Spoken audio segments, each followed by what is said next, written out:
Hello guys, back to channel. இன்றைக்கி நம்ம சேனலில் எந்த வண்டி பார்க்க போகிறோம்னு பார்த்தீங்கன்னா, ராயல் என்ஃபீல்ட்லேருந்து Himalayan 411 2017 model BS4 variant.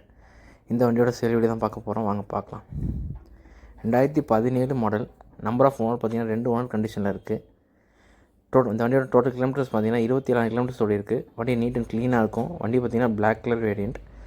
Himalayan வந்து ஃபுல் பிளாக் வந்து ரொம்ப ரேர், நம்மள்கிட்ட இருக்குது. லோக்கல் ரெஜிஸ்ட்ரேஷனில் இருக்குது. பேக் டயர் பார்த்தீங்கன்னா நியூ டயர். வண்டியில் எந்த மேஜர் ஸ்க்ராச்சஸ் டென்ட் எதுவுமே இருக்காது. நியூ செயின்ஸ் பாக்கெட் போட்டிருக்காங்க. இந்த வண்டி இருக்கிற லொக்கேஷன் பார்த்தீங்கன்னா தஞ்சாவூர் பக்கத்தில் மன்னாரில் தான் இந்த வண்டி இருக்குது. இந்த வண்டிக்கு கோட் பண்ணுற ப்ரைஸ் பார்த்தீங்கன்னா 1,38,000 கேட்குறோம். உங்கள் ஃப்ரெண்டு யாரும் லோ பட்ஜெட்டில் ஹிமாலயன் தேடுறவங்களுக்கு இந்த வண்டியை ஷேர் பண்ணுங்கள். வண்டி வேணுங்கிறவங்க டிஸ்கிரிப்ஷன் நம்பர் தரேன், கால் பண்ணி டீட்டெயில்ஸ் கேட்டுங்க. பெஸ்ட் ப்ரைஸ் ஆஃபர் கொடுங்க, பெஸ்ட் ப்ரைஸ் பண்ணிக்கலாம் கைஸ்.